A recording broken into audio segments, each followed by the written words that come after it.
Okay, so this is a video showing you how to determine a rule for a linear equation if you're given two individual points. So the first thing, when you read a question like this, we want to identify the important information.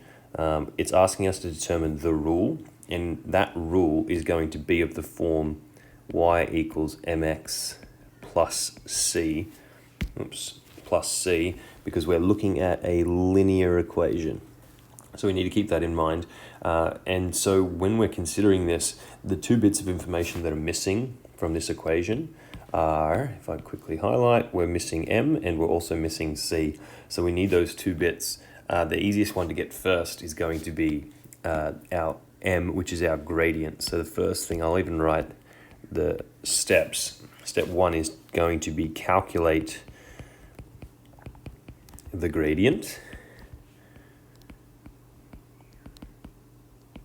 And to do that, we use the formula m for gradient equals y2 take away y1 divided by x2 take away x1. It doesn't matter which point you label as x1, y1 and which point you label as x2, y2. Let's just go in sequential order here. So x1, y1, x2, y2. And so we substitute those corresponding values into our formula, and we get y2 is 4, take away y1, which is 1, and we divide the x2, which is 2, subtracting x1, which is minus 4. So we take away minus 4, which will turn into an addition. So on our next line, on our numerator, we have 4 minus 1, that's 3, and we're dividing that by 2 minus 4, which is 2 plus 4, which is 6.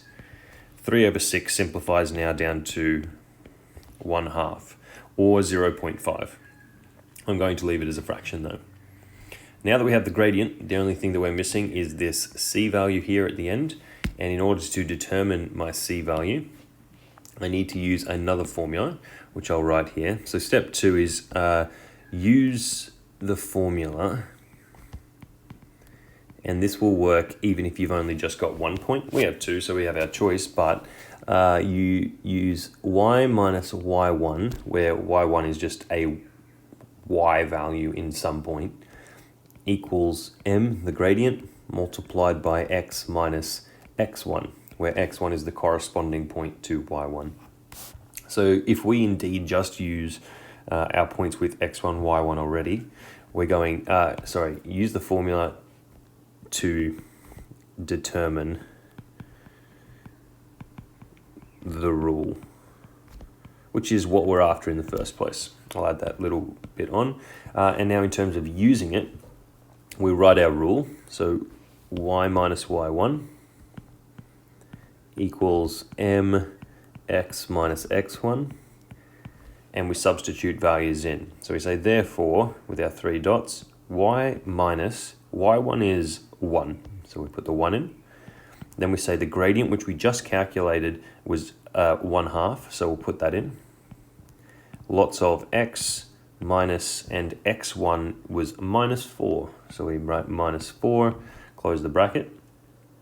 Now I'm not going to, so this part here is going to become x plus 4, because x minus minus 4 is the same as x plus 4, which means when I go to my next line, I get, therefore, y minus 1. I'm going to expand my brackets on the right-hand side, and I got 1/2 times x, which is just 1/2 x, and then 1/2 times positive 4, as you see in pink, which is going to be half of 4, which is just plus 2. And my final step now is going to be to add 1 to both sides of this equation, and I get y equals, or therefore, y equals 1/2 of x, and then we've got plus 2 plus 1, which is plus 3. And now we have our rule for our linear equation as asked in the question.